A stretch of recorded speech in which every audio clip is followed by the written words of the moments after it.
Hello. Hey. Sorry, go ahead. I thought you said you were going to have me do it, so that's what Yeah, I did it originally, and then I changed my mind, and I wasn't clear about that. Go for it. That's all right. We're here with some teasers of Skovrane. It's been a hot minute. How long has it been? It's been like months upon months. Yeah, it's been a while. Well, because what ended remember very little. What ended up happening is at the beginning of the year, or at the end of last year, I think, we decided to do superhero RPG, and that took up all the times when we weren't doing Chrome Inquisitors. We did that instead. So right. Yep. We've been doing heroes, which has been a blast. But the last session we did was December 23rd, 2023, and then we did like October and September. We did it like very infrequently. We're back. We're here to do some more playtesting of Bonds, which is David's TTRPG in progress. We're gonna do a quick, maybe hour and some change session, to kind of jump back into where we were in the game last time, which was like still being chased by fungal demons and zombies and things. So I think, do we want to like talk about what changed Bonds wise, at least in brief, like the character sheet changes, or what, I don't know how you want to handle? Sure. Yeah. Off screen. Mostly we retooled the character to fit some changes. Stress clocks work slightly differently now. Instead of just being a really small pool of stress that you get for each attribute, you get 3 to start with. But taking those gives you hindrances as you take them, kind of like being hurt does, as you use them, I mean. And then if you improve your attribute, you get more stress boxes that do not inflict hindrances that you can take first. Also, the other main addition is approaches. So each attribute now has 3 sort of applications to it, and those now give dice as opposed to the attribute itself. And it's otherwise pretty similar. And the sum of your approaches each is tied to an attribute, and the sum of those approaches decides the score of your attribute.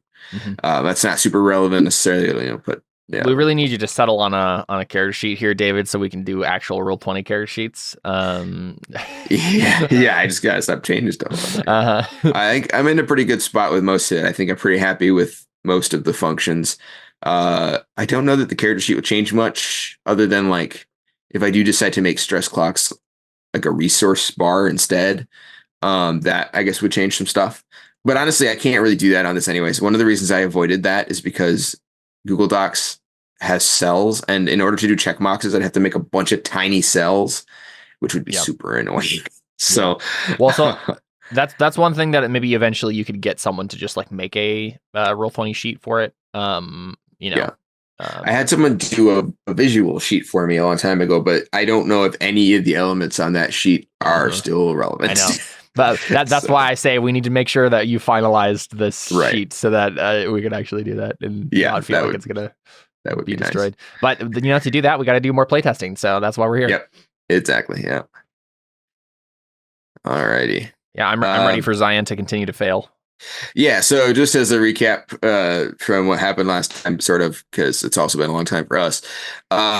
Zion and company attempts to escape the sort of like hemmed in clearing that they were in, and failed to roll, and so they got pinned in by an enormous horde of Tanner and Spores and stuff, and that went. I mean, I guess better than expected. It was intended to be like a we succeeded. Clock. Yeah, he killed a bunch of stuff, and with the help of Connor's character on a dragon, and now you are hauling back another sort of Tannerin Titan body thing. Did it have a spore in it? I don't remember what happened. I don't remember what happened to the spore. We don't have to worry about that until we get it back to the base. Yeah. So, and so now they are attempting to flee the the rest of, they've sort of forced the Tanner to regroup, but they're basically infinite. So they're Zion and company have to flee now. We only have Caleb with us, so all the other characters are going to kind of be in the background dealing with getting the Titan's body back to camp. That's kind of their function, their contribution off screen. Yeah, I imagine that like we would like open the episode basically on like Zion zipping through the trees with his maneuvering gear, right? And all the Hellbreaker scouts like filling in around him, and it's just like we're already past the like get out of the clearing. We're just in the jungle, just like flying away, right? Like trying to get out. Yeah. Yep, that sounds good. So I am just drawing some zones here. One of the mistakes I had made when I did our chase thing with my family when we played was that I didn't draw any zones. So there was not a lot of sense of movement, which I think is kind of the most important part of a chase. Yeah. So I'm going to try and remedy that this time around. And yeah, so I need, actually, I don't think I have any of the Tannerin images in my token thing. I don't know if you uploaded them or... I don't have any of the bad guy pictures. I think I do. Let me check. I'm pretty sure that I have a little bonds folder with this campaign token. Yeah, I got a few. I'll drag them all out and you can choose between them. Okay, thank you. I don't know why I did this, but I'm uploading them again, I guess, instead of trying to find them from my library. But whoa, they're so big. Oh, wow, yes, they are. So yeah, there you go. Thank you. There's some fungal spores. Man, everything in this world is really gross. All right. Yep. It's a terrible, terrible place to live. Yep.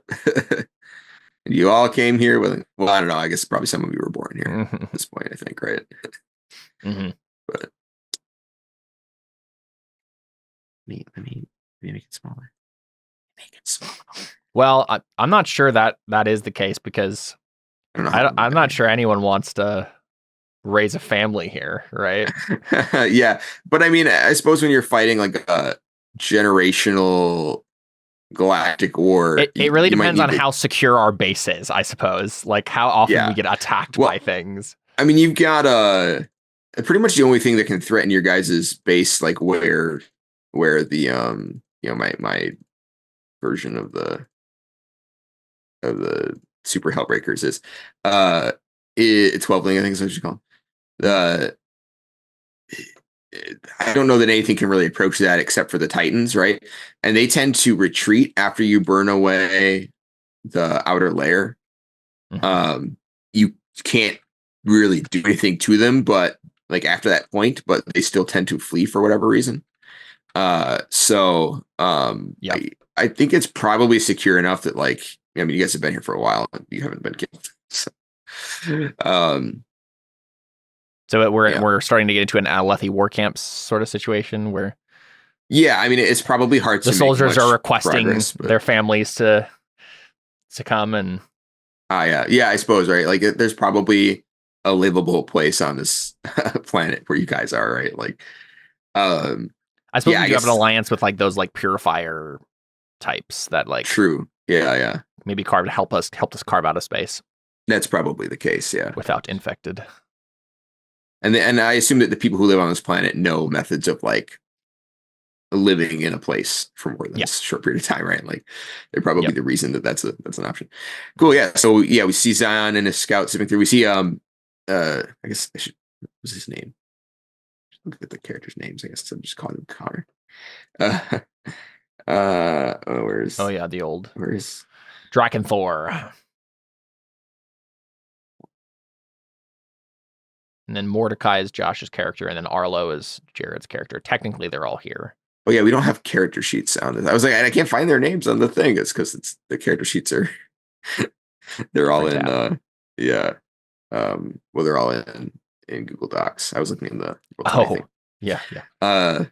Didn't we just talk about this, David? Well, yeah, and I thought I at least had like profiles, had them fill out the sheets in a. I guess no, that wouldn't make sense. Yeah, that's what I was doing before. Mordecai is Josh, and Arlo is Jared. And then I don't remember what we named. What was it? Was he like Kai? Was the Japanese Hellbreaker guy with bow, with spirit bow? Yes, Kai. Yeah, I have his name randomly in the middle of the thing. Yeah. Cool. In the middle of the tabs. It's in the middle of like the character sheets. It's just in bold, like Kai. It's there he is. Somewhere. Yeah, so I remember. Perfect. Underneath your character sheet, I guess that makes sense. All right. Yeah, so we see Drakenthor and his dragon named Thor, probably, flying. I'm just kidding. Overhead. And he, in his clutches, has the dead Titan body. And we see Mordecai and Arlo probably basically accompanying him, trying to help keep the Tannerin away from him. And that is what they are doing while we're doing this. So they're all going to the same place, but they won't be involved in this particular little engagement. All right, so. All right, I'm ready to die. Yeah. So that was another thing I was going to mention that I forgot to mention. Oh yeah, burned with acid. Zion has pretty severe. We see pretty severe acid burns. I think I honestly don't remember how that happened on our friend Zion. And that's unfortunate. Yeah, I don't remember how either. I assume it has something to do with the acid river, or did you just add that? I just added that. There were guys who had like gross acid I think I got launchers. Shot with, yep. Yeah. But one of the other main things we're going to be testing here is having rolls be double-sided. I don't remember double functioning. So if when a person makes a roll, it used to be that the other person always resisted, or the jam would resist. And basically, if you succeeded, then you would cause nothing to happen. If you succeeded really well, you might do a damage or something. That has sort of slowed things down. So we're going to try and have it be the case that no matter who succeeds, something is happening, usually. I run away. That's my narration. All right. Do we have what's and remind me again about like initiative order? Yeah. So it's basically just whoever sort of initiates, whoever does the first thing goes first. And if it's not clear who that is, then it's a player. And I think it's me because we had a moment there at the last session to do something. And so I think the thing we did was run. Yeah. Either way, it would be you because I think this makes more sense. I guess that's not true. Anyways, yeah, I think it makes sense to be you. And then it just alternates, but there's only going to be two people in this conflict because the opponents are just they're a group. Yeah, a group. Right now I'm calling them jeez, I can't even remember. My brain. Apparently I didn't wake up this morning. Me neither. I've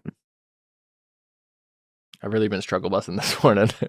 I apologize. No, you're good. Let's see. Not your fault. It's definitely my fault for resetting my sleep cycle and then failing to. I also stayed up a little too late. Entities. That's what I'm calling it right now. I'll probably change the name because Connor didn't like it, and I don't like it either. I don't like it either. But I was trying to think of something vague enough to like imply that it could be pretty much whatever you need it to be. Too vague. Yeah, it's too vague. So, your actors, I think is what I called them now. I don't know. It doesn't matter. So it's basically just gang. This group of spores is chasing you, and but it's all one thing. You'll be acting as one character. So yeah, we'll just be alternating between the two of you. Probably if there were more of you, it would be acting in between each of you, like a boss kind of would, more or less, or acting twice or whatever. But we don't have to worry about that, so that's nice. So the idea with this is that as you make rolls and as things go on, you will be moving in between different zones, and it doesn't really matter which ones you pick, I guess. I'm just throwing them out here. I think technically the way I should do this is just mix it up as you decide where you want to go, and then I don't have a bunch of extra stuff on the screen. But at least for now, I'll have a couple options. Theoretically, they should all have like tags of various sorts. Every once in a while, I just like look at the list of factions in this setting and realize how just a terrifying place it is to live. Yeah, let's see what we got. We got the Servants of the One True Faith. Those are good guys. Yeah.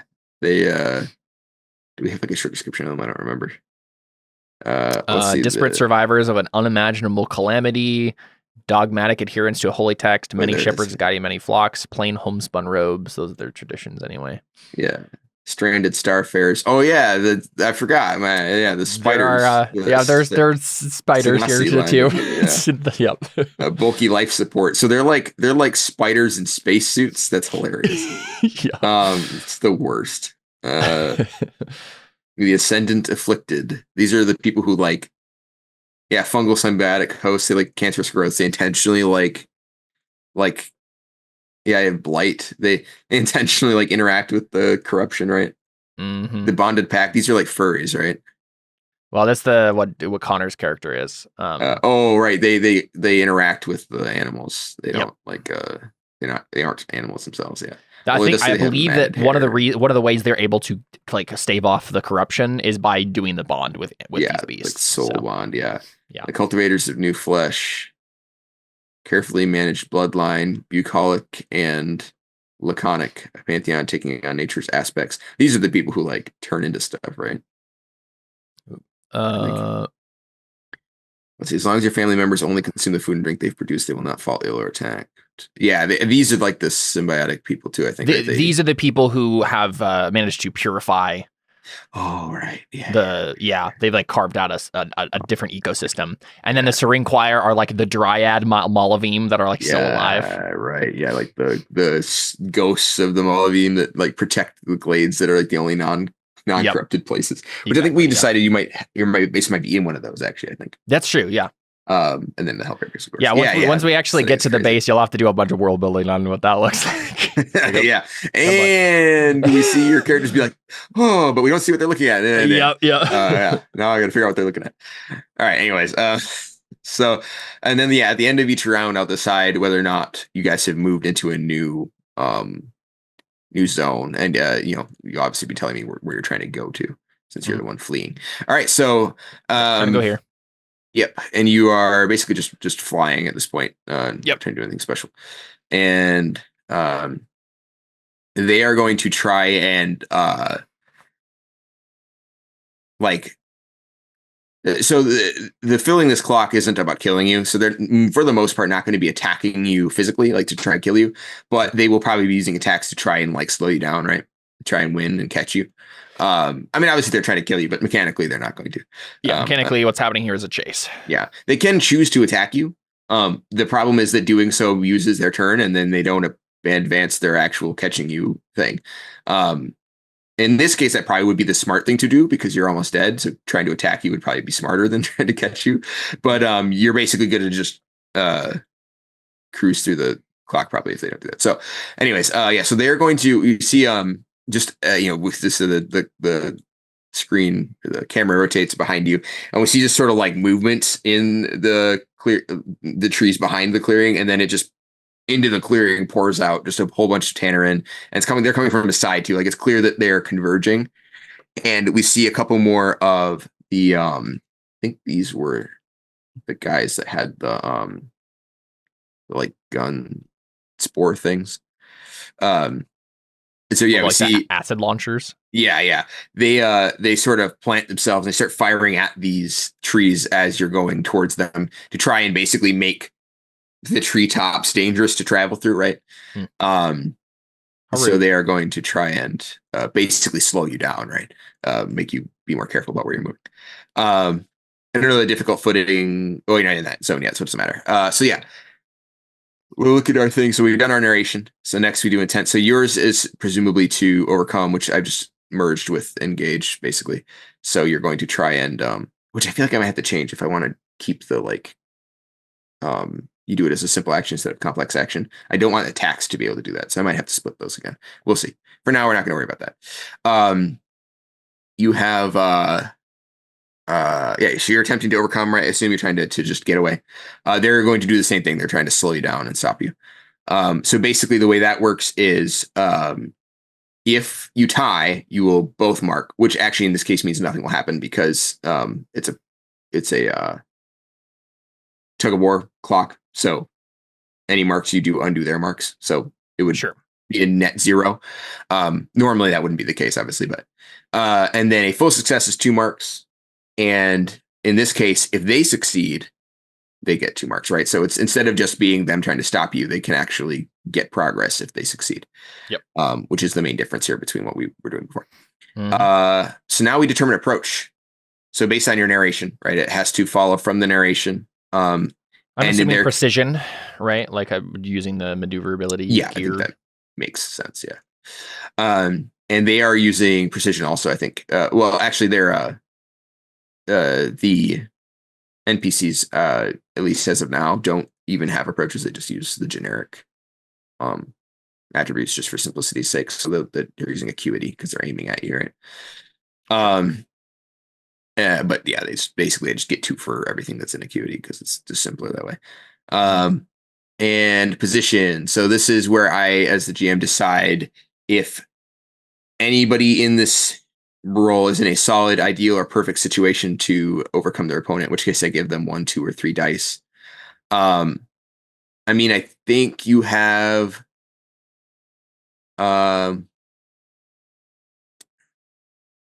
you're probably at an advantage here because you have the ability to fly, and although I guess you're in a clearing right now, so you're probably like just now beginning to fly again. They don't have the ability to fly. So I'm going to say you're in a solid position here. Give you a +1.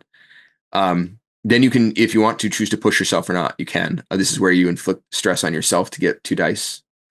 Do I have stress to spend right now? I don't know what your stress was at before, but because we've changed how it worked, I just gave it all back to you. So okay. Yeah, so you have all of your stress.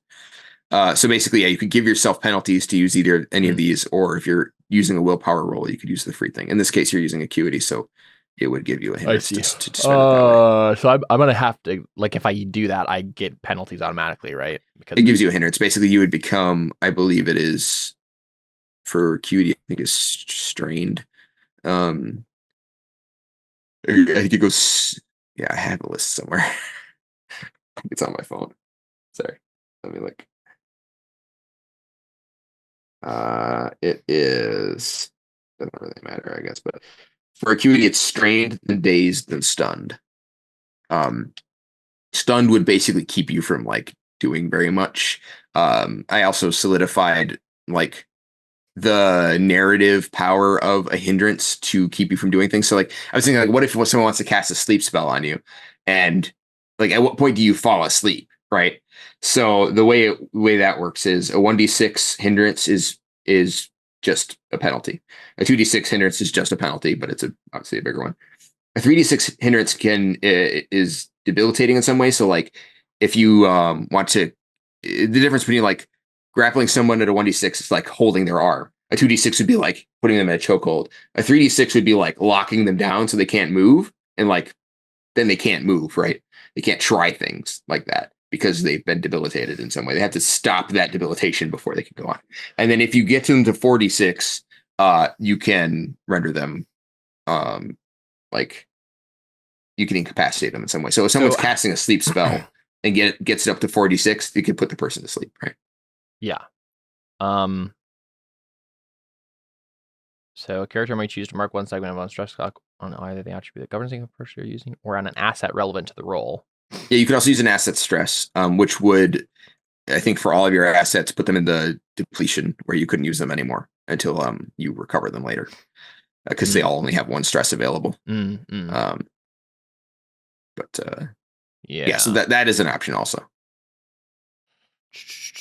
I don't know. I'm trying to think of strategically, like using stress on acuity. That's giving my enemy dice to things they're doing. Right. Yeah. When they can invoke that, basically. If it makes sense. But you also have a 3d6 hindrance already from being almost dead. Yeah. And I haven't quite decided. Like the way it currently works is if a hindrance, like say you have two hindrances and they kind of apply in the same way, especially if they are the same, like you have multiple injuries, you take the worst one, but you don't get both, right? So like you have I think technically have a 2d6 and a 3d6 hindrance from being injured, but I'm only going to use the 3d6 because it's an escalation of that. Now I haven't decided, say like you get, you use a lot of your stress for fortitude and you get weak or whatever. If I can use weak and the injury, I think I have to. Otherwise, once you get injured, you might as well just spend all your stress. Constantly spend it. Yeah. Yeah. So I think it kind of has to be that way. Yeah. All right. But they have to both make sense. They both have what to are the apply. chances that I one-shot this clock? So there's what, 6 segments? Yeah, pretty much 0. You'd have to get like, if they got 0 successes, right? Because I'm rolling. You have to get like 12, I think, to one-shot the clock. Yeah. Because it's after you beat them every 2, and so to do 6, yeah, this is meant to be a little bit more of a.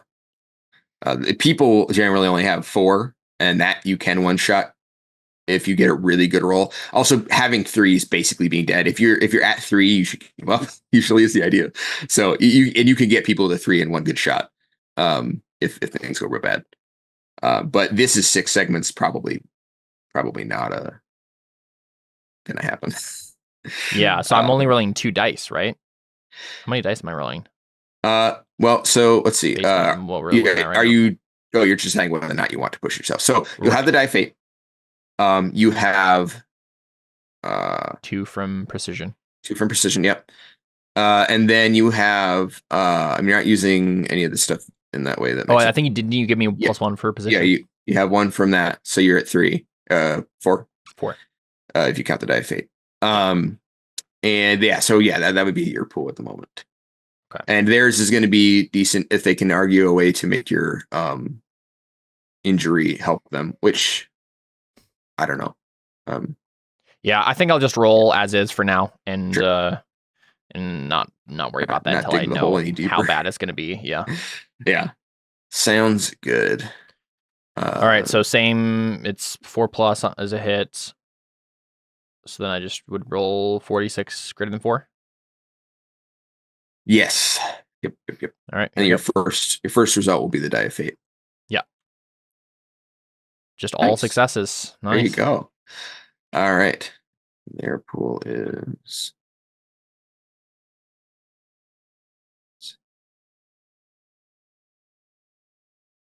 I'm trying to think whether or not your injury, like basically, mostly I'm trying to think of how blanket I want to be with injuries, whether I'm like they mostly always apply or if they have to make like very specific sense. Oh, we didn't copy that injury over to the new character sheet. Oh yeah, you're right. Let me do that real quick. Okay. So I have a fungal infection too. Oh no. Oh, that's what that was. Gotta get some foot cream. Yeah. You had a 1 orange thing next to you, and I was like, "What is that?" So I just got rid of it because I didn't know what it did. But I remember it now. You're like, yeah. I don't remember how you got it though. I mean, there was a bunch of spores flying around. I think something stuck its tendrils into you and like injected you with. Oh yeah, no, I think it was wasn't it the polyp that I was spore thing? Yeah, that I was studying. I feel like I should have taken notes about what that meant. It's right. Today we're just worrying about the chase, and then next time we can. I'll be sure to listen back through and make notes. So. Okay. Yes, I think. In this case, I probably won't use the injury because you're flying. I don't know how much difference that makes necessarily. But I think I will use the infection because I think that probably does like impact your, it's a more like I maybe like blinking like what's going on with my body. Yeah. All right. So here's their roll. Why did they only got 2 successes. I don't know why I did greater than 1. Greater than 1. they're actually gods. Sorry. White shaded. Good luck. Not even. Yeah. Greater than 1, I think is Oh, no, that would be, yeah. Well, no, because this includes greater than or equal to 1, I think, right? It does, yeah, you're right. So they would never fail. Never fail. But somehow I got a 0 on a d6. Yeah. Also, the way the Die of Fate works now is still double-sided, right? It gives someone a success every time, either you or them. And then if you get a 6 or a 1, it just gives them a surge as though you had gotten 2 more than them, right? That's what I call them now. Surge is a great success. Yep. I just changed it to be a little less wordy. So anyways, but that's not relevant for this one. So you got 2 over them, which isn't quite enough to get your own surge, because it has to be, you have to have 1 to beat them and then 2 more. But I would just mark 1 segment on the clock, basically. 2. So you get a full hit.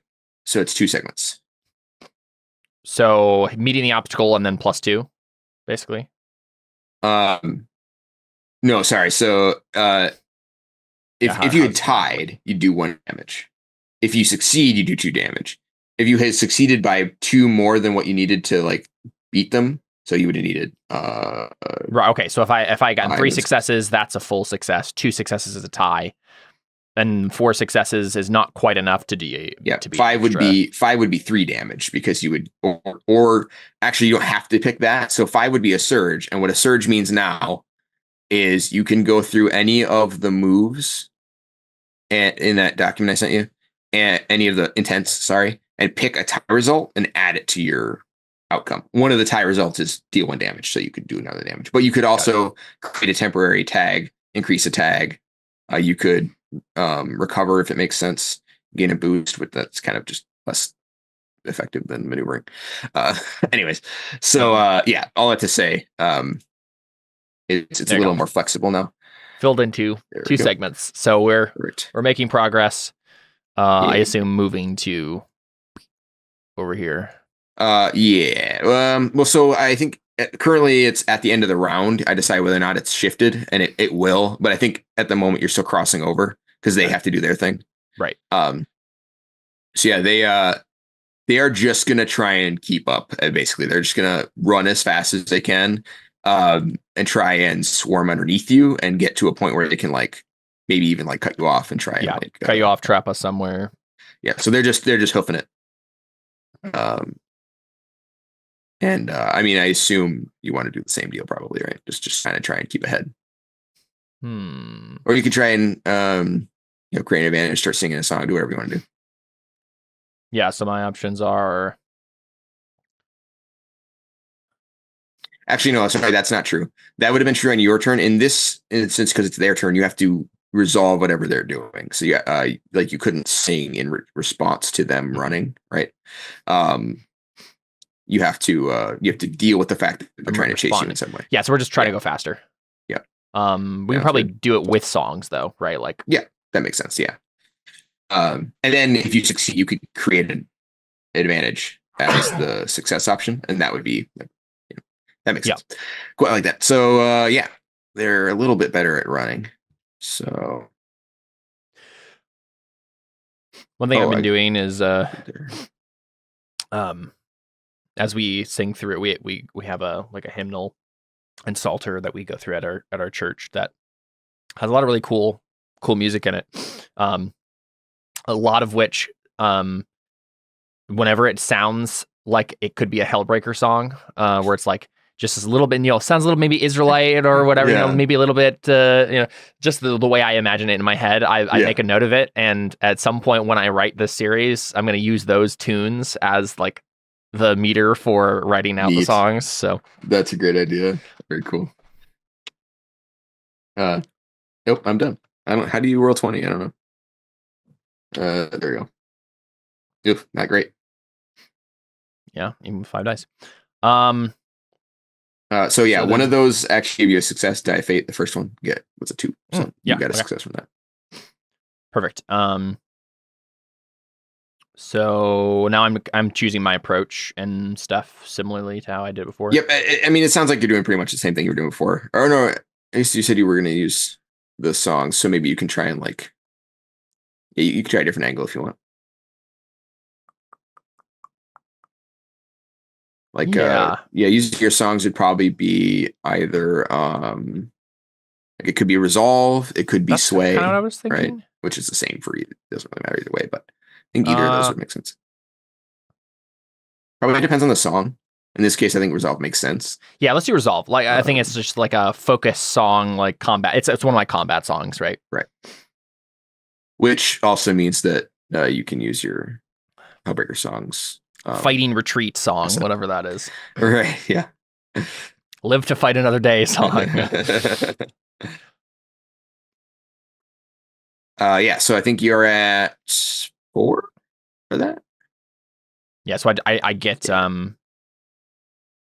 just a die from my Hellbreaker songs asset. Yep. And then you also have a tag specifically for combat songs. So I'm rolling 4 dice and I automatically get an extra success. Yes. Because of that. Because of the 2, on the die fate. All right. Let's see if this macro works how I think it will. You add to 1. No, that did not work. It added all the dice. Oh, you didn't get any successes on that roll, except for the one that you got for free. Dang. Oh. You got 3 ones. So I guess now would be a good time maybe to mention that your traits. That's what I was trying to do. So much better result. Bummer. Yeah, that works too. If you want to keep that one, the function of traits is to reroll, right? Oh, that's true. So if you want to use Magical Mystery Investigator, Too Close to the Sun, which are the only traits you have currently, or if you want to add any traits that you could leverage. Oh yeah, drive trait. Or a relationship trait if you want to be like, you had that like protecting your soldiers thing, which I know isn't follow the formula. Well, so how can I make that into something similar? So what are the 3 things that I need for that? Dynamic, which is like an adjective to describe the relationship, the way that it interacts between you, whether it's competitive or like a rivalry, whatever. And then no, that's not true. Sorry, those aren't adjectives. Those are nouns. Because then there's the identifier, which is or label. Gosh, which is the noun, like rival or lover or whatever, right? And then there's whether or not you want that to change, right? So usually this is with one character, but you could tweak it to be with your group. So it could be like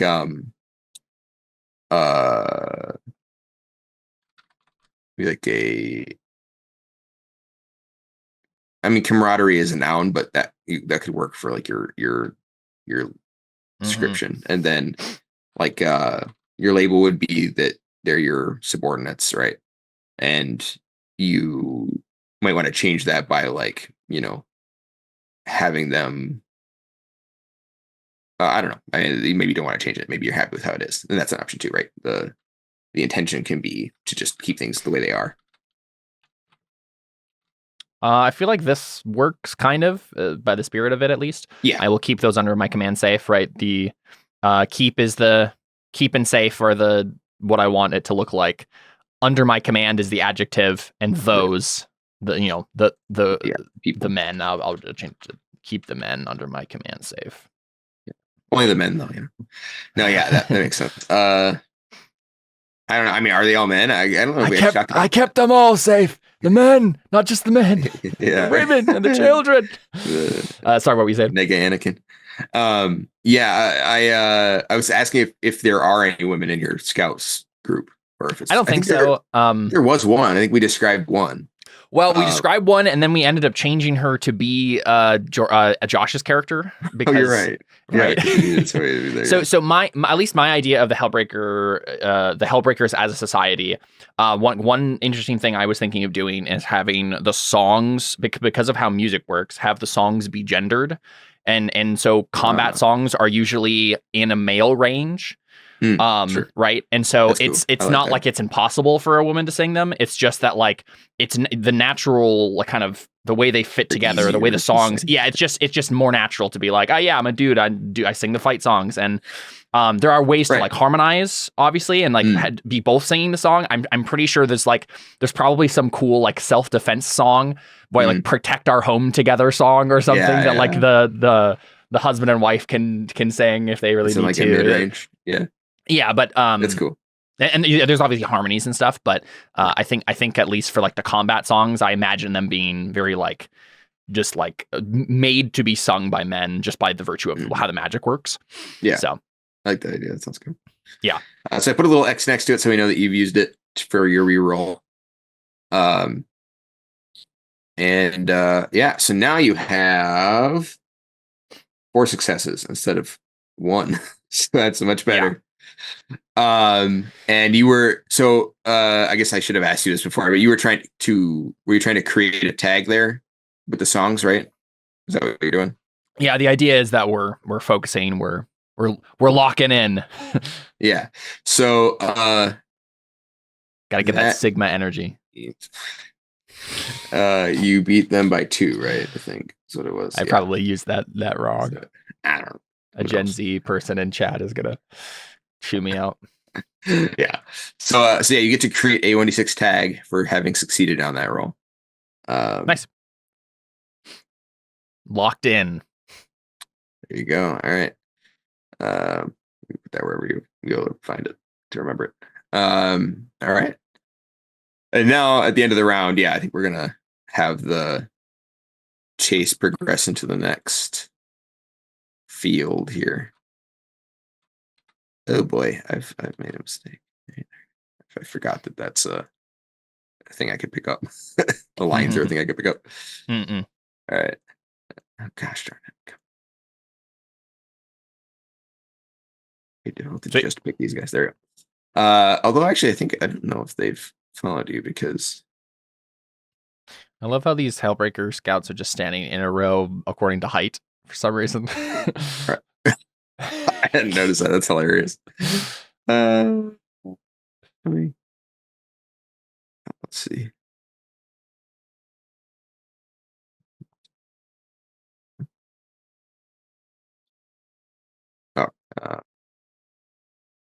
Here it is. If the fleeing party has marks not to go where they're on ahead of the pursuers. Seems okay. So because you have marks on the clock and they don't, they are behind you.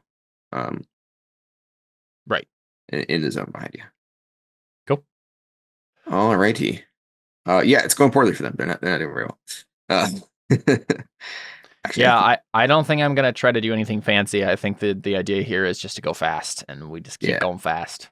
So let's see. I guess right now you're moving through dense brush, so we'll deal with I'm trying to think of when it makes sense to like describe the next area. I guess now makes the most sense, right? So we'll say the river sort of cuts around like this. I guess that's not how rivers work. It would just keep going, but it doesn't matter. It cuts around in front of the really fat river, in front of the area you're in. So, I assume the river is actually in the middle of it. It's not the entire. I don't know. It's just the zone the river is in, right? Yeah. And again, there's bioluminescent flora around it.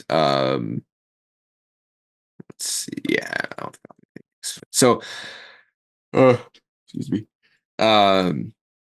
It'll probably basically, if you're going to be shooting at stuff to fly at, it'll be on this side. There's not a lot of trees here. It's like small flora, so you're probably going to have to either be very accurate or go by foot over go over the river in some other way. Basically, so you got a long shot to get across the river. Oh, right. Okay. So we could attempt it with the maneuvering gear, but it's like a long distance. It would just be harder. Yeah. I imagine that it's probably far enough range that you could make it across. It's probably not like a river. It's probably more like a stream, right? It's not like right. It's not. Yeah. It's not like the Amazon or anything. It's not a big river. It's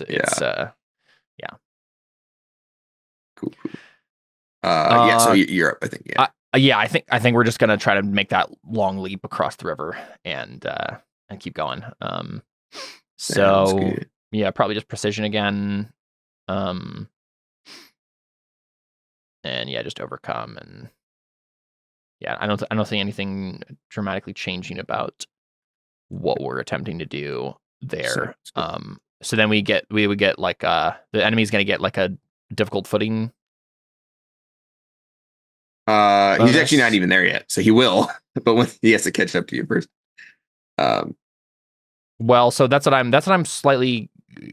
I don't quite understand how the zones are working here, because it sounded like the last thing we did was moving from here to here. Right. But now we're moving across the river. So like, when do we interact with this zone?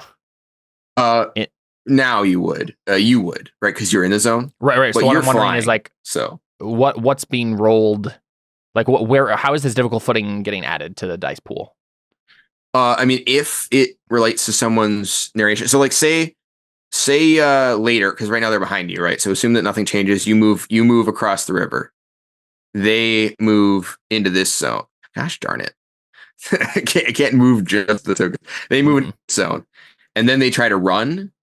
They'll have difficult footing because like right now you would be getting it, except that you're flying, so it doesn't really impact you anymore. Oh, okay. Right? I thought that it was described earlier as being it's difficult footing even for us because of the thickness of the forest. Oh yeah, no, I don't think so. The dense brush is a thing, and like I could say that makes it harder for you, but honestly, like you use that to move, I almost think it would make it easier. It's like a target rich environment, right? Sure. In this case, if it was stuff like the acid webbing or like thick wow, so I really chose the right spot to go. Yeah. There was zero reason to go anywhere. No, there was no downside there. Yeah, I don't know why I did that. Forgot you were flying, I guess. Yeah. And my opponents are running, so. Yeah, exactly. Yeah. Yeah. All right. Sounds good. Thanks, David. Yeah, no problem. Anytime. Much nicer of a GM than I am. Yeah, so they are going to, I think, yeah, I mean, they have to catch up before they can do anything different. And I don't know that like shooting into trees is a good idea necessarily, right? Like the trees will just intercept their shots probably at this point because you're so much further behind them. So I think they're just going to also just keep running. Isn't super interesting, but I guess it makes sense. All right. So I guess you can go ahead and roll first. So you've got the and I guess we should, yeah, you're trying to overcome. That's your intent. We should get your thing. So you've got precision 2, you've got your 1 die from your current song going on, right? And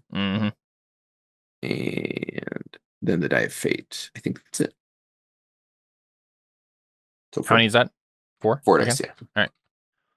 Oh, actually 5, because and I don't know if this is a good idea or not because it already feels like it's snowballing a little, but the clock has momentum tags on it. So basically the further you peel away, the easier it is, or the more they catch up to you, the easier it is to stick to you. So on this spot right here, if you have this marked, you get a dice. If you get this one marked, you'll get 2 dice, and this one you'll get 3. Yeah. Basically, the idea is it's just easier to get away as you move along. My hope was you're hoping to make the stuff go quicker, and my hope was to avoid, especially on a tug of war clock, infinite tugging of warring. Yep. But I'm a little worried I might just be whoever gets the first thing wins, but we'll see. Well, I mean, dice pools are the way they are. Yeah, being the way they are, that's unlikely to be a given every time. So yeah, it's true. I mean, you did roll 1 or no successes on that last roll, so like, yeah, it's it can happen. All right, here we go. 3. All right, 2 6s. You gave them a success. Not right now. A 6 on the die of fate does, but I did consider having an option for you to be able to use a trait to explode. So like, because for instance, if you get a really good roll and you want to make it better, your traits aren't useful because you don't want to reroll. So my thought was that you could choose either reroll or explode the 6s with a trait. But I mean, I guess we could just say that. I haven't like written it down anywhere, but so they get a success from the die of fate. What's up? Yeah. So I think I'm misunderstanding what you just said there. Currently, 6s don't do anything unless it's on the die of fate. I was considering having when you invoke your traits to reroll, one of the options would also be instead you could have your 6s explode, because if you got a really good roll with lots of 6s, you don't want to reroll it, and so your traits are useless. So that was my thought. Yeah, that makes sense to me. If you want to make a good roll better, you can also use if the option is to re-roll the entire test, then that makes sense. It's either I guess I had it where it was just like it's like a call on. I think maybe that might have been a little too strong. I don't know. We'll see. I'd forgotten that's how it was. I thought it was. I like that. I like the idea that like if you get a bunch of 6s, you could just keep trying to build on your momentum, or you can just retry. Do the whole thing over, yeah. Okay, cool. Alrighty. And then what was I doing? I got 4. Yeah, so I got 3 successes, but I gave them 1 success. Yeah, so if you do 4, whatever d6 greater than 4 plus 1. Sure. Yeah. Oh, also, you're trying to take the long shots, right, into the distant trees. That was all right. So I'm gonna give them extra die for like your thing being a little harder here. That's the sort of the idea there. So the difficult footing doesn't hurt you any, and they're not there yet, so it doesn't really matter. Wow, abysmal. All right. Wow. I probably should give them traits too, honestly. Otherwise, I mean, they do have a spot for traits. I just didn't write any. Yeah. Let's see. I will very likely spend something on a trait to reroll those 6s, I think. They're going to use their identity trait tireless, and I'm just going to do that again. But yeah, you can also do that if you like. Well, it's much better. Okay. Jeez. And that's 6 successes. Because you're right. I forgot that they have the plus although and I think if you reroll it doesn't include the die of fate, just because I don't want to have to redo that thinking every time. I think that's how I've ruled it in the past. Because otherwise it'd be too easy to get out of like bad. Yep, that makes like sense. 1s and 6s and stuff. But yeah, if you want to use your thing to do the 6s, you can. What's your other thing? So what do I have to do to? You're invoking a trait like in Fate. So if one of your traits would help, points in which to do. You can do 1 per session. It's like call-ons in that way. Sorry. Okay. You can use it once per session. Yeah.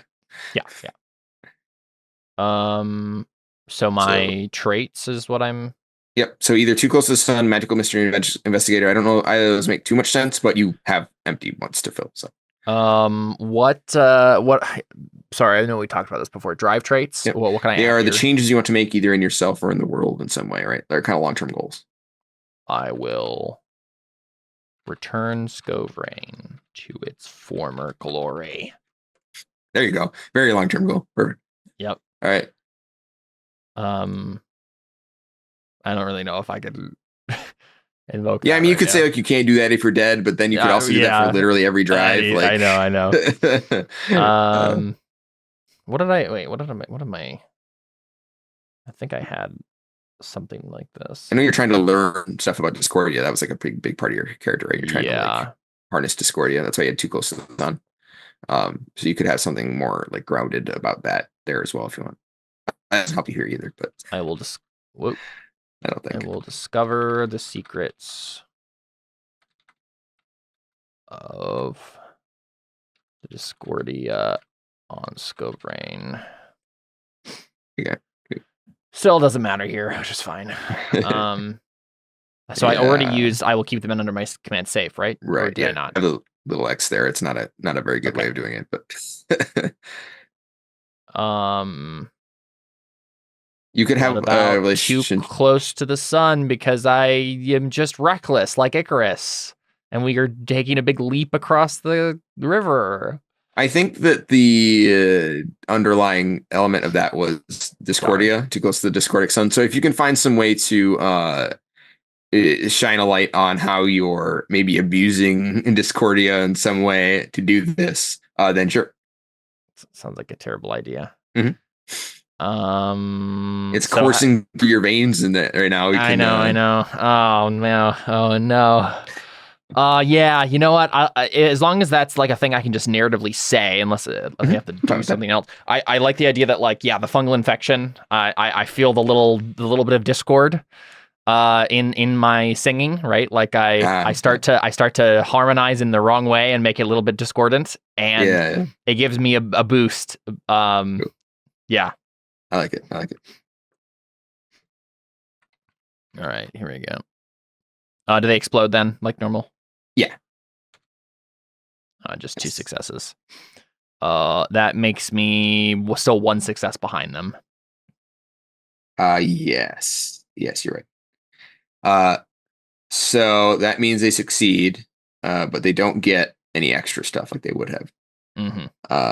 So that's good. So basically, that erases the.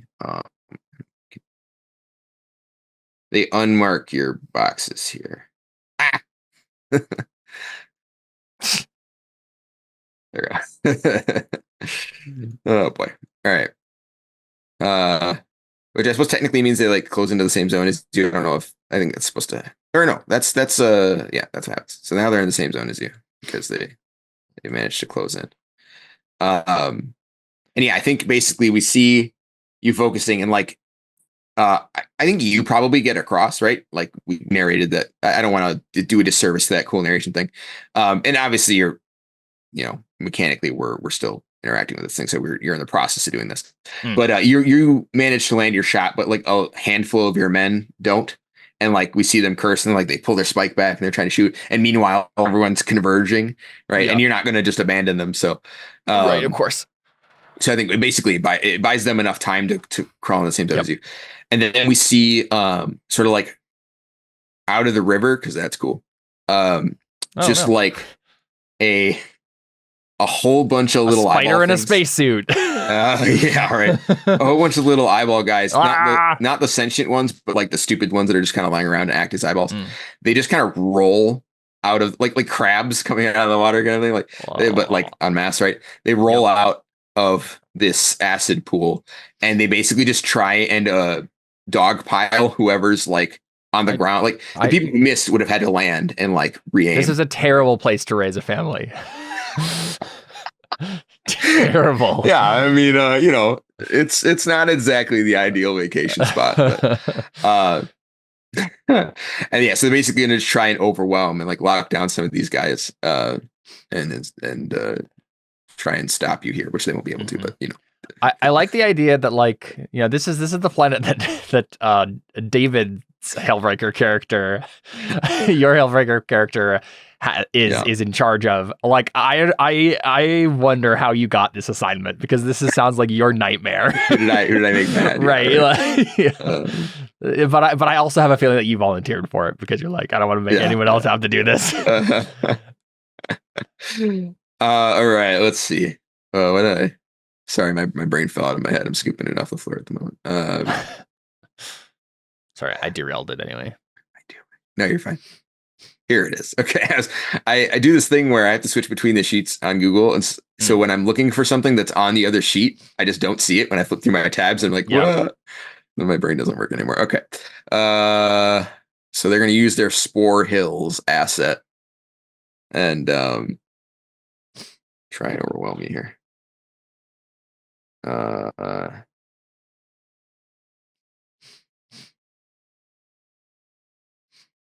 So that's cool.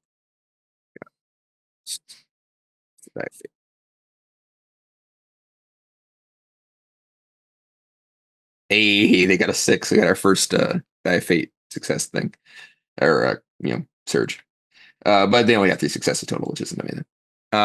Basically, the way this works is they get a free surge on this, regardless of the outcome of the roll, as though they'd gotten 2 above what they did, right? So, like, I get to pick a tie result of these things and apply it, even if I don't succeed.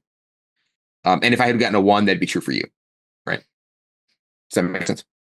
No, sorry. Well, not because it doesn't make sense, because I wasn't listening. Oh, so they got a 6 on the Die of Fate. So they get a free surge regardless of the outcome. Yeah. Okay. And it doesn't have to be the narrative they pick. So like they might pick a tag instead, right? Which I think is probably what I'm going to do. But they are. Yeah, go ahead and deal with our our spore hills here. And even though this isn't a combat, you can like shoot the hills and stuff, right? Like you can have fighting be a part of it. I think that's what I was gonna assume, is that we're gonna use. Maybe I'll just use command though as my role. Yeah, because you're trying to like get your people to stop sucking, right? Like, yeah. Yep. Yeah, get good, scrubs. No, yeah. So I'm basically just directing them to attack and then shoot themselves over, coordinating their efforts. Alrighty. So that is 2 for command. 2 for command. You still got your song going. And get tracks I'm here. It's about getting to work together, right? Yep. So that's 3. I think that's it. Yeah.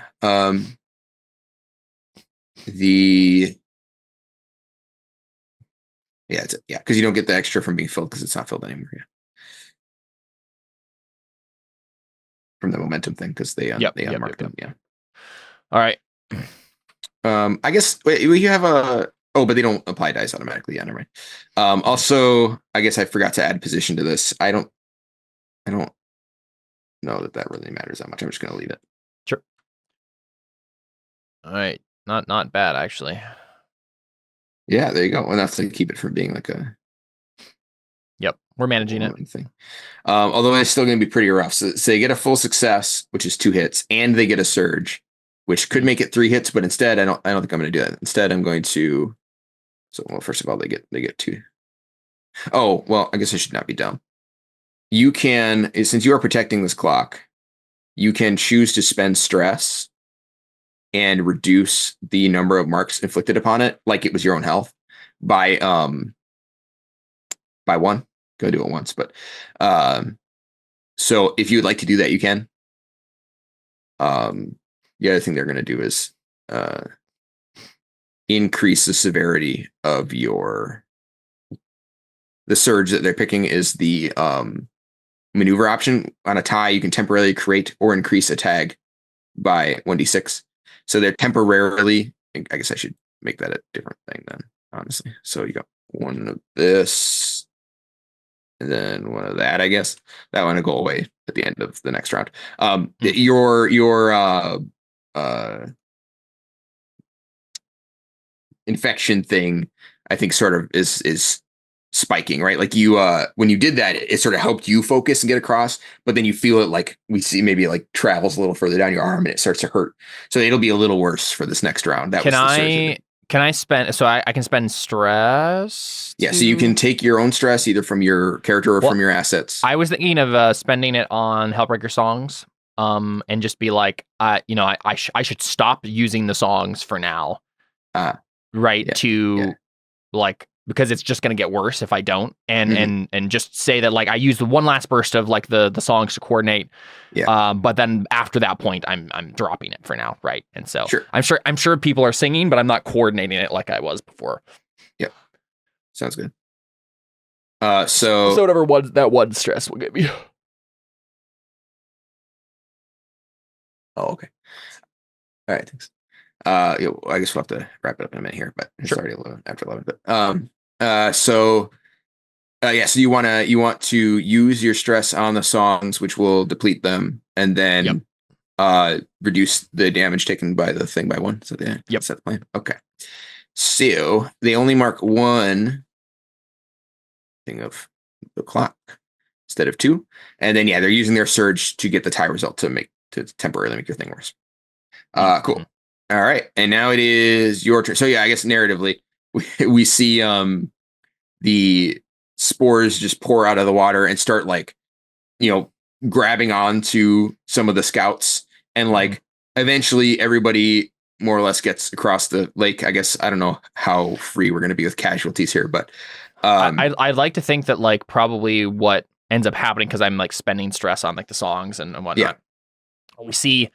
We see, like, I've been using the Discordia here, and we see I leap back over myself, like recklessly to help me, and maybe some scouts are about to be like murdered by these things, and we see me just like rip into them with like a bit of a burst of Discordia, right? Just kind of like going ham on them, and like grab my my machete and like slice through a couple of them and help them get across. But then by the time I've gotten back across, like I've gone silent because I'm just like, oof, that was not a thing I wanted to do. Right. Yeah. Cool. Alrighty. So we see everybody get across. Sure. And I will move them as well, since technically they're in the same zone as you because of them having marks on the thing. So I guess they must be mostly immune to acid because they're just running through an acid river. So it's fine. I mean, I guess a bunch of them came out of the acid a second ago. So they're piling in after you, and I was always assuming that the acid was not was some sort of like secretion from like their bodies. Yeah. So something like that, where it's like it's part of their life cycle or part of their for sure their physiology or whatever. Yeah, that makes sense. Was that their turn or your turn? Sorry. The entire planet is just one big tannerin spore, and that's this gastral juices, you know. Yeah, right. It's just it's pee. I think that was. And it's my turn now. No. Well, yes, because you just described the things. Yeah, they attacked you with the spores. That was their attack. Yep. Okay. So what's beyond me here? What zones am I looking at? Yeah. Now? So I think we'll say we've got a way to go this way and a way to go this way. And all right, let's see, what should they be?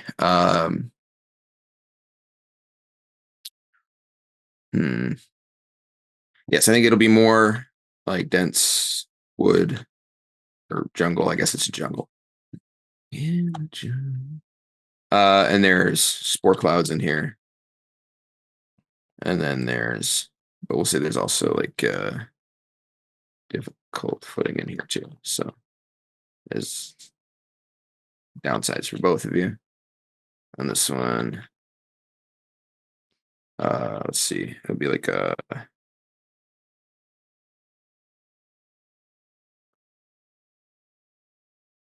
So this one is going to be like a cliff face. So like there's basically like a right here is like a sheer wall. So you could like jump up on top of it, or you could go over here. Although you'd have to you probably have to like shoot multiple times, like climb the cliff face and get up there, or you can go into this dense jungle, which is like got sort of like a mist, a low fog of spore clouds. Which you guys have masks, you can breathe, but. I mean, you know, still not a good thing to go. Not ideal. Yeah. It's also difficult footing in there, so it'll be not ideal for them either. But and I guess this one can have like, I don't know if this will matter, but it's gonna have like high ground or something. Right. In case you get ahead of them. All right. So now it's your turn, and we'll go one more round and then. Yep. I'm gonna try to go for the cliff face so that we can like have a definitive like. I got to the top of the cliff face. They can't climb up, sort of a thing. Hopefully, sure, yeah. Okay, so I'm thinking I'm gonna try to pile in a bunch of stuff as much as I can on this. Sure. So yeah, we're doing as you described. You have to do multiple shots, but we're slowly climbing the cliff with our pylons. Yeah, shoot it, pull to it, pull back, shoot it. Yeah. So probably precision still, but so stress. Where's my character sheet? There's so many tabs open right now. Oh, there we go.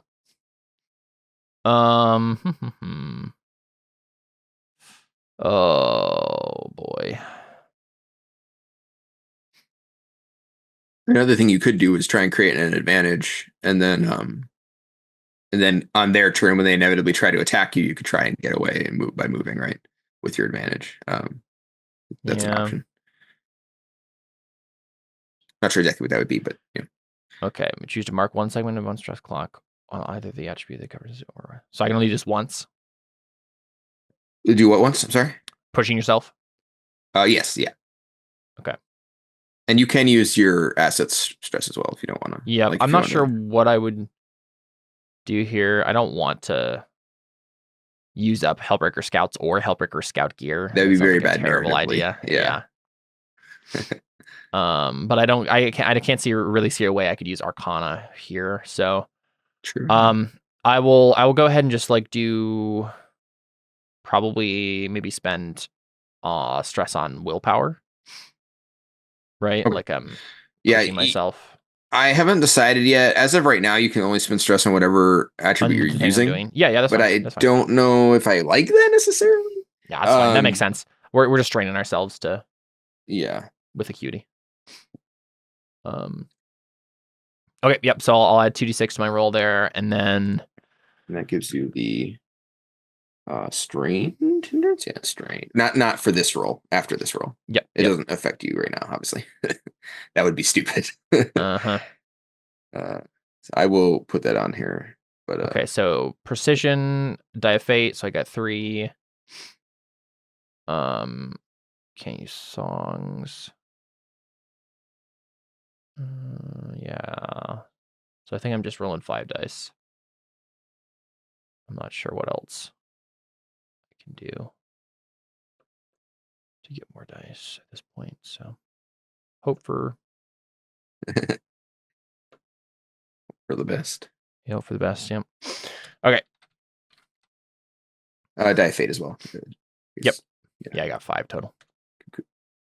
That's not bad. Nice. Let's see what they get though. Yeah, so then we see them like just bounding after you, like they're leaping onto the thing, just trying to climb it. We see some of them are using like are they climbing on top of each other, World War Z style? The World War Z pyramids, and they're using, some of them are using the spore piles, right? Is that way. Yep. We see the weird acid guys. They like go up to it and they dig their hands into the stone, and it starts to melt, and it makes like finger holds, and then they like grab up and melt the next one, right? Don't like that at all. So they're just going to try and match you speed here. I think you have a much more effective method of getting up than they do, so I'm going to give you another die. I should have done that. Sorry, before we before I had you roll. Hey, nice. All right. I read 1 success and I thought you rolled a 1, and I was like, oh, okay. I did give them a success with that die of fate though. True. Darn. Yeah. So you're at 4 and they're at 1 currently. There's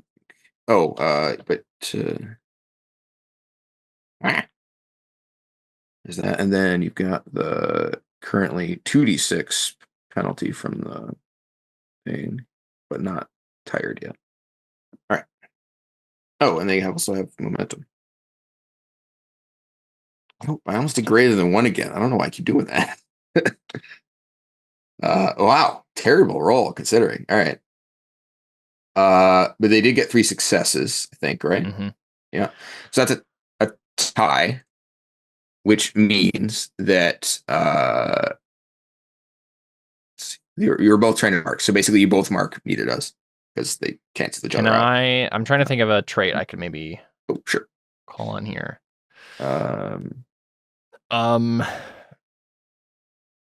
I should have marked that you used 2 close to this one here.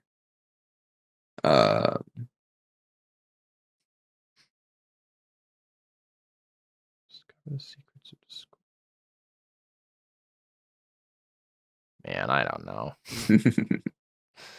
I don't have traits for this. What am I thinking?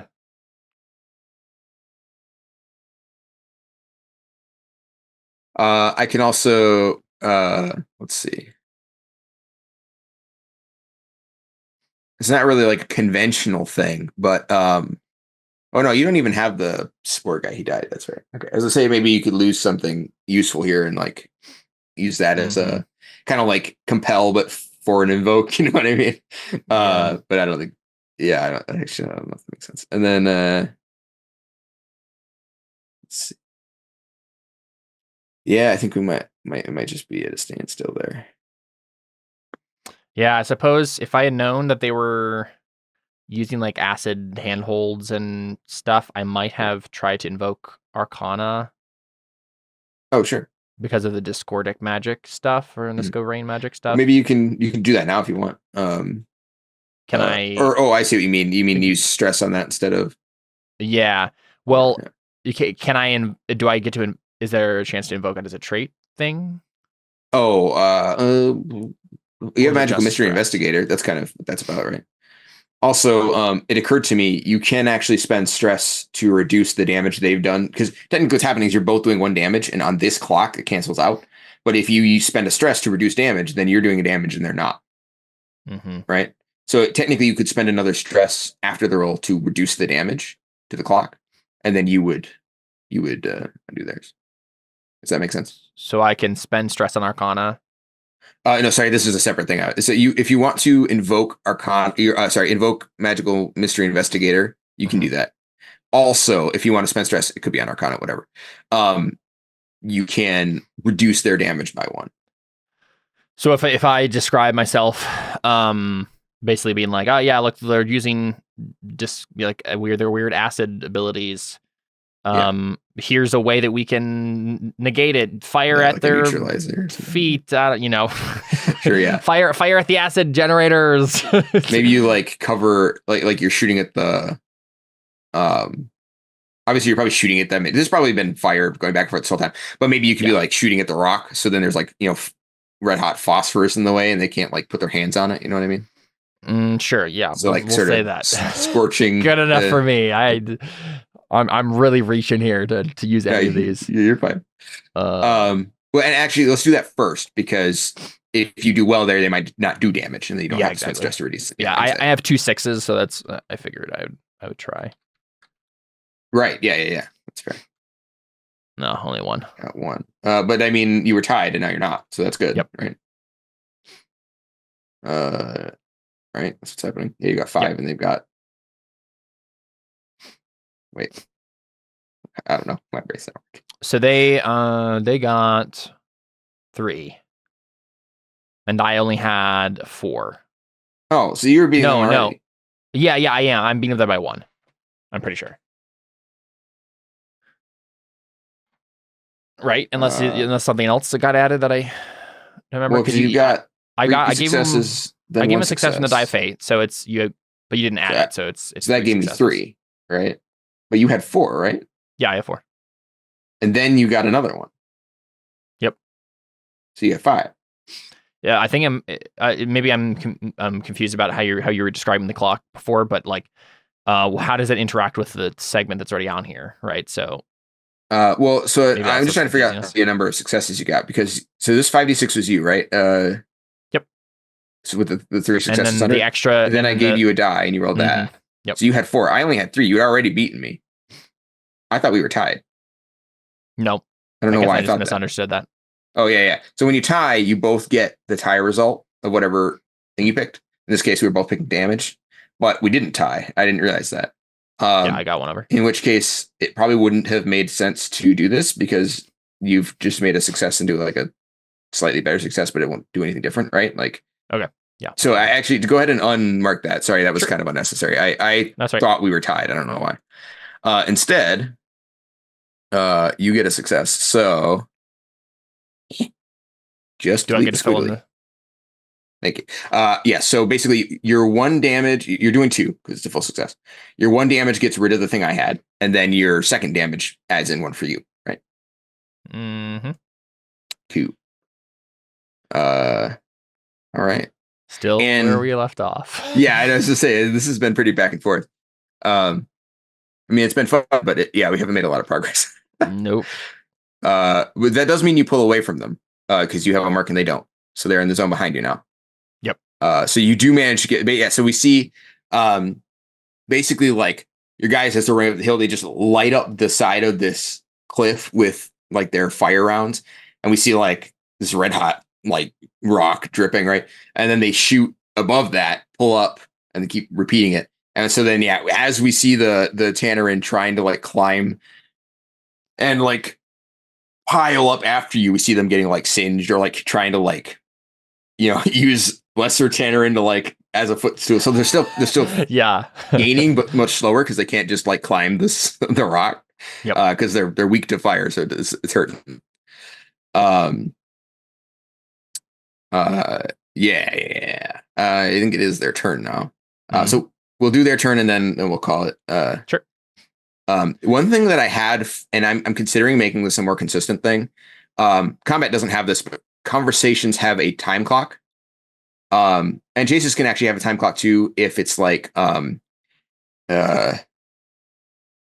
say like there's a certain point in the terrain at which the chase no longer makes sense. Like say you're chasing in a city and they cross the city line and now the cops don't have jurisdiction anymore. So like you can have a clock that is a timer, and if that timer runs out, it ends early and whoever's winning wins. Right. But in conversations, I have a thing where if the clock is empty, you both have to compromise on what you want, kind of like in Burning Wheel. And if one side has marks on it, but it's not full, then they have to give a minor compromise. If they fill the clock, they get what they want, right? That's what happens when you fill the clock. But if you manage to only partially fill the clock, you have to give your opponent a minor compromise. If there's no marks, you both basically kind of get what you want, kind of don't. And if your opponent has marks, it's a tug of war clock also. Then it's the same, right? It's different scale, or on the other side of the scale. And I'm thinking of maybe making that a thing in most conflicts, probably not combat necessarily, because combat has its own very specific thing, but in pretty much anything where you're like doing an external clock, except maybe journeys also, but like a few things so that, especially anything like this, that's push and pull.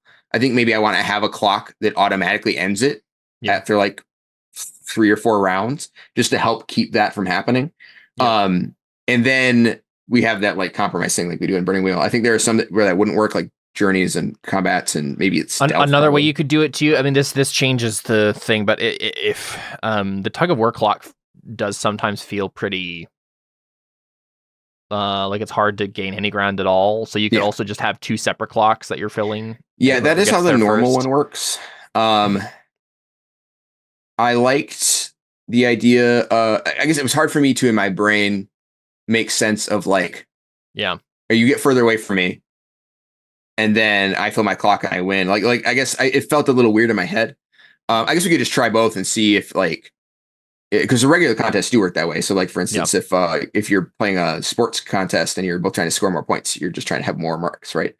Or if you're trying to fill your clock first, get the most points because part of it is like, I think the idea with the chase is that no matter what, you're going to be close always with them, because if you're not, then the chase is over, right? I think we can just like, it would be easy enough to just not do a tug of war clock, to have 2 separate clocks and always assume that you're right on their tail until you get that lucky break at the very end, which allows you to break free, right? Maybe they are kind of like pulling further ahead a little bit, but like not enough that you're ever going to lose them until you fill in your full clock.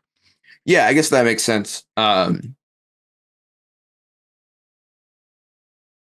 And maybe you could even have a thing is like, if the difference between the 2 groups is like more than 1 or 2, then they are zoned behind you, and that gives them penalties because they have to try to catch up, or there's stuff like that you could do. I could basically just add the momentum things, although then you could have both sides getting momentum at the same time, so that would probably make a lot of sense. It would have to be a difference. Yeah, a difference is what I was thinking, right? Like, because the way it works currently, it's just thresholds in the clock. But I guess we could just change that. Okay, interesting. Because we did just do like 3 rounds and ended up at the exact same place we started, basically, right? Right. And like, I guess doing it with a time clock thing, having a compromise doesn't necessarily make as much sense in. Yeah, and I feel like it feels better as a player, for me at least, to be like, I was able to keep doing progress and then I've reached my goal, as opposed to we went back and forth a couple of times. I just barely got 1 second on the clock right before the time run out, right? Yeah, that's true. I guess that's not as okay. Yeah, that makes sense. Does Blades have tug of war clocks? I don't know. Is that a thing? I think I feel like it does. I think so. I'd be interested to read if they have any notes on how to do those well. Yeah, I'm sure they have something.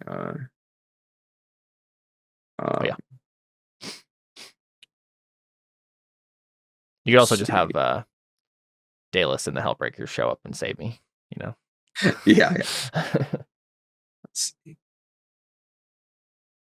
Looking to see if they have a section on clocks, don't they? Progress clocks. Let's see. Tug of war clocks. You can make a clock that can be filled and emptied by events to represent a back and forth situation. Yeah, there it is. Yeah, that's all it says. Right away. They make it sound like a longer term thing though. Like you're talking about revolution or turf wars, right? Like not probably not like a fight. That makes sense to me. Yeah. Because like racing clocks, as they have here, create 2 opposed clocks to represent a race. The PCs might have a progress clock called escape, while the blue coats have a clock called cornered. Well, that's literally the exact same description of the resolutions for this clock that I have. That's hilarious. If the PCs finish their clock before the blue coats, that feels better for me. Because I do think like tug of war clocks, it makes sense as a longer term thing because it's like the idea is like what's the current state of the revolution or the turf war. It's like I have an advantage right now, but you could have an advantage next week. Yeah. Okay. And if you ever fill the whole clock, that's a really big deal. Yeah. I think that makes sense. All right, let me make a little note to myself. Because like a tug war clock makes sense, but I don't think it's the right choice for a race like this, probably.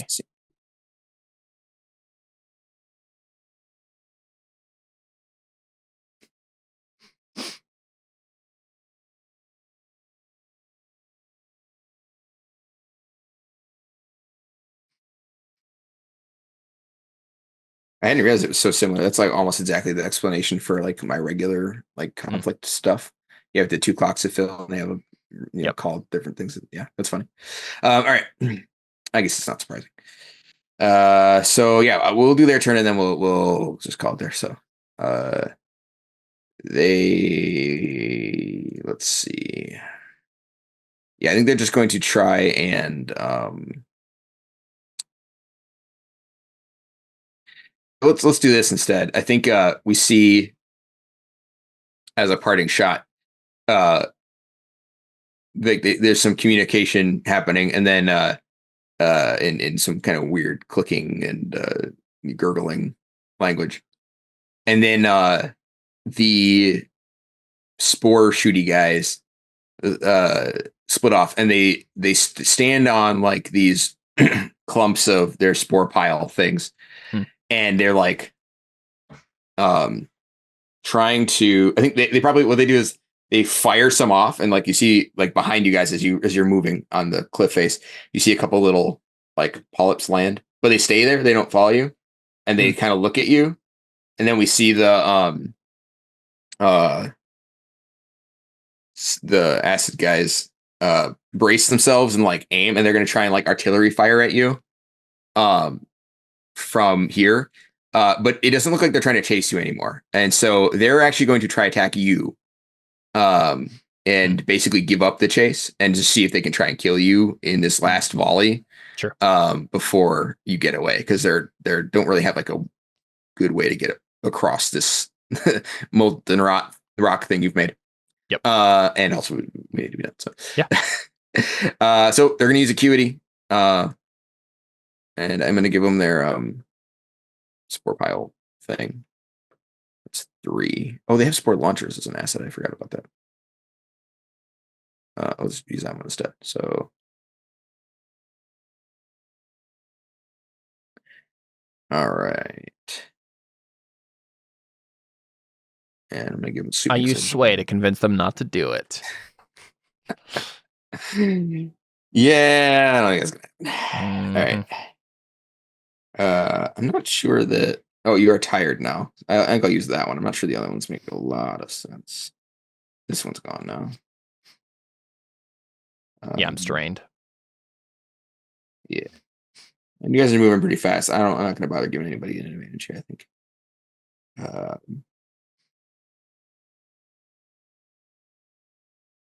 Is it right? It seems high. Why is it so? Yeah. 2, 3, 4. Oh, that's what happened. I see. All right, here goes. 2 successes. Not a lot. All right, so I'm dodging with precision. And I will use my knowledge of Discordic and Skovrane magic. to know how this works and be able to dodge it. So maybe you realize that's what's happening when you see the eyes sort of looking all at you, and you're like, "Oh, okay, you know what's going on." Like everybody scatter. Exactly. All right. Cool. Do I get both of those tags? Like, is there an option to use both tags? If they're both relevant? Yeah, I think so. Yeah, let's see why not. All right, cool. I just didn't know. I couldn't remember if that's how that worked. If each of them have their own dice, basically. Yeah, they do. Although I don't know if this counts as both. I feel like it's probably either Discordic or Skovrane, right? Like, I mean, they're weird acid stuff. That's fair. That's fair. Discordic. You're right. Yeah, it's probably just Discordic. Yeah, you could use both, but I think in this case it probably isn't Skovrane specific. So. Yeah. Okay. So, well, darn, I only have 3 dice now. You can probably use the high ground one. Oh yeah, because they're doing like indirect fire here. Yep. And you can push yourself. I will push myself. Yeah. Give myself. You could put stress on your Hellbreaker scouts, and they can all get blown away. No. I'll just do that to give me another 2d6 there on acuity and pushing myself. All right. You are now, I believe it is 6 dice. Let's see. You are now dazed, or you will be dazed after the end of this, right? Not in a way that you can't move, but like you're just kind of out of it, right? Mm-hmm. Yeah. And I would like to use Magical Mystery Investigator this time to... Well, actually, I don't even know if I need to. What happens with the difference that we have right now? Well, so you're picking a, I guess. Oh, they gave me a success. I have 5 successes. No, sorry, the first was I thought that was a 2, but it wasn't. I guess technically we should have picked an intent for your roll. Oh right, it was just to dodge them. So resist probably. Yeah. Oh yeah, because they're attacking you. Yep.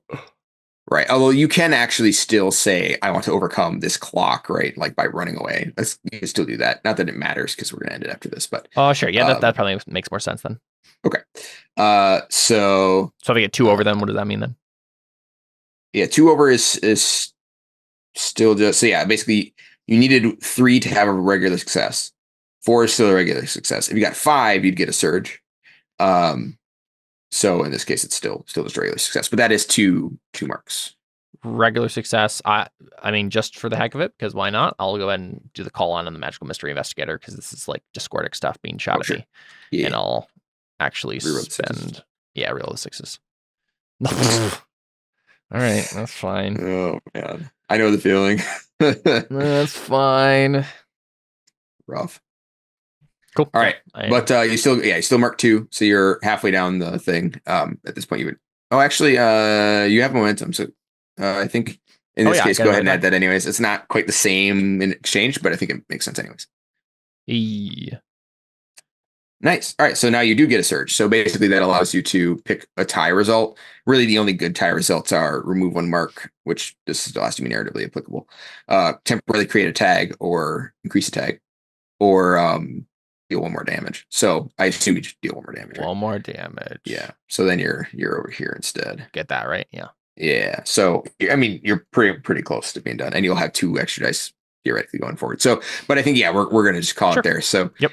Yeah, we see you guys. Actually, if this had been a 4 segment clock, you would have just won. And then so I was right. 6 is too many. But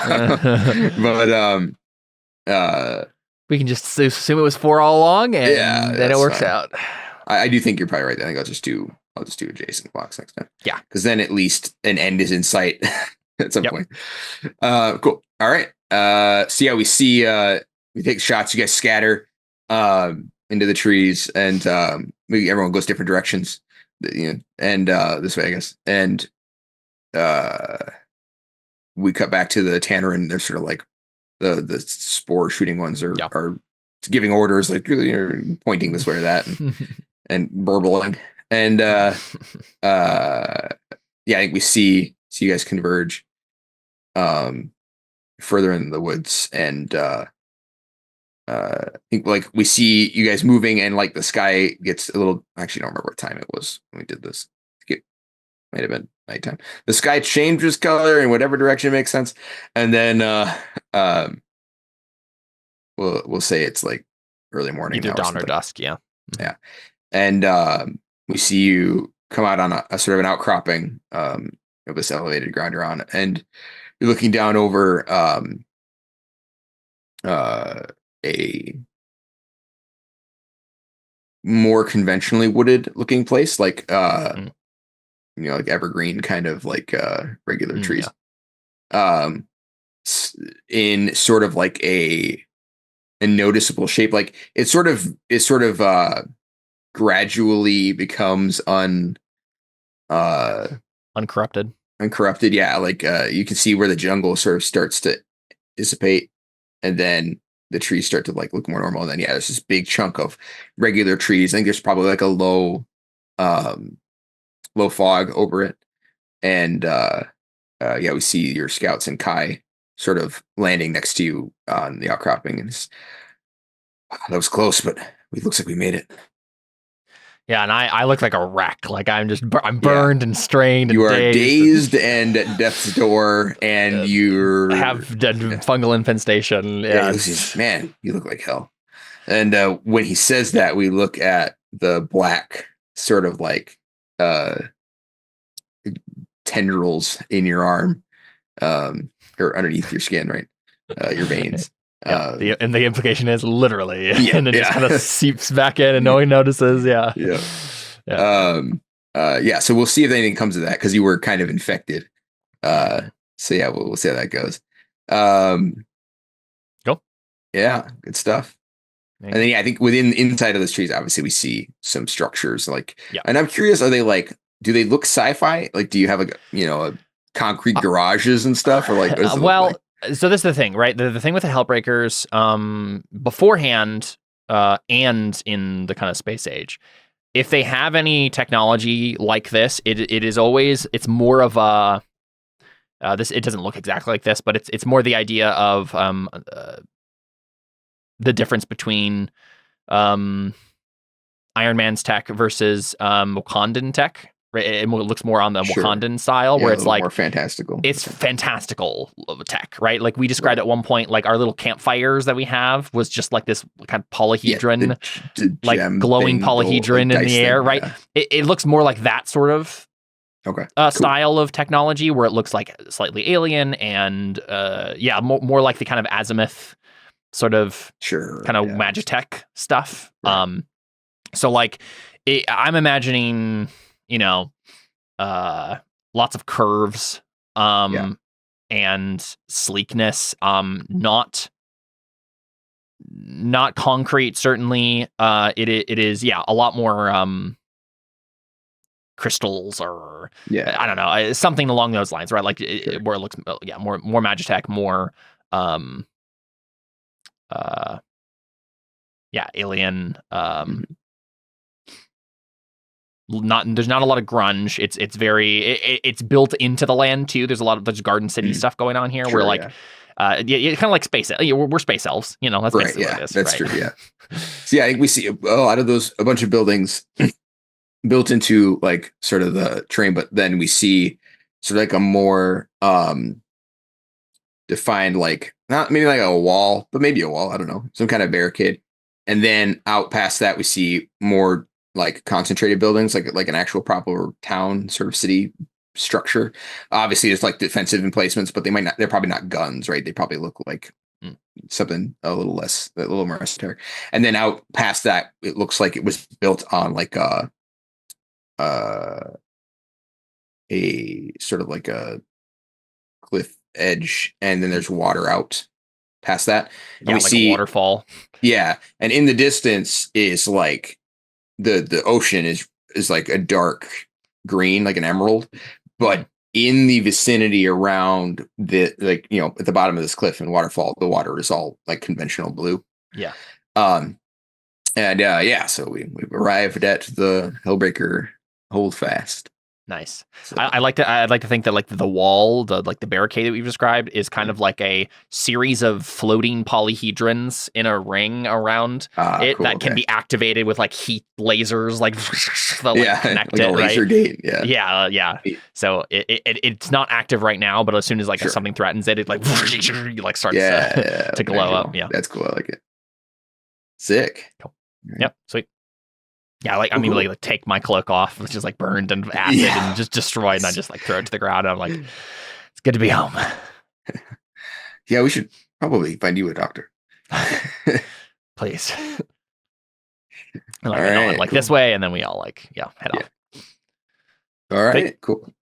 Thank you. Yeah, I think that went pretty well. I think if we'd had the parallel clocks, it probably would have ended a lot faster. But I think having the turns be dual purpose worked really well, I think, in pushing it along as far as like getting things to, there was lots of damage done. It just the clock didn't make it helpful.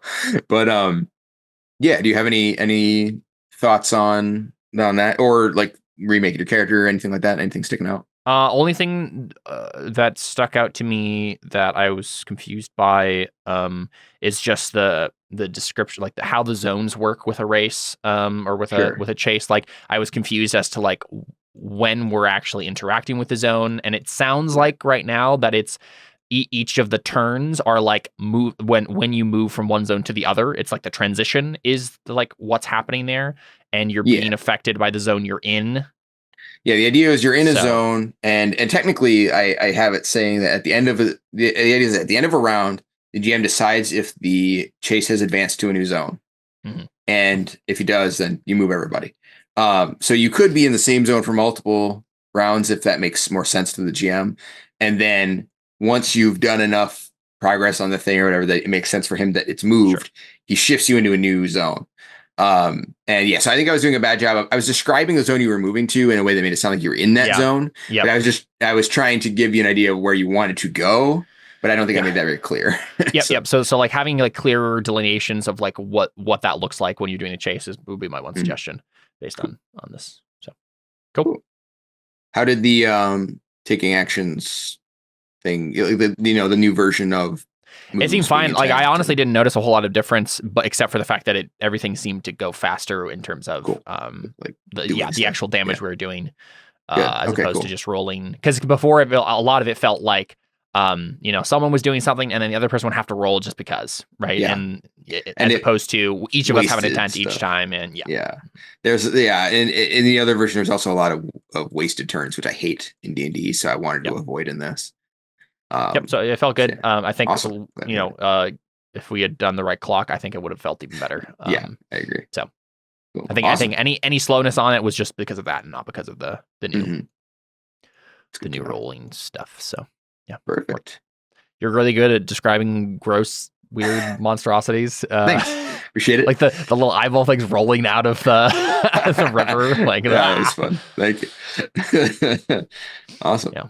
Well, cool. That was fun. I appreciate it. Thank you very much for the help.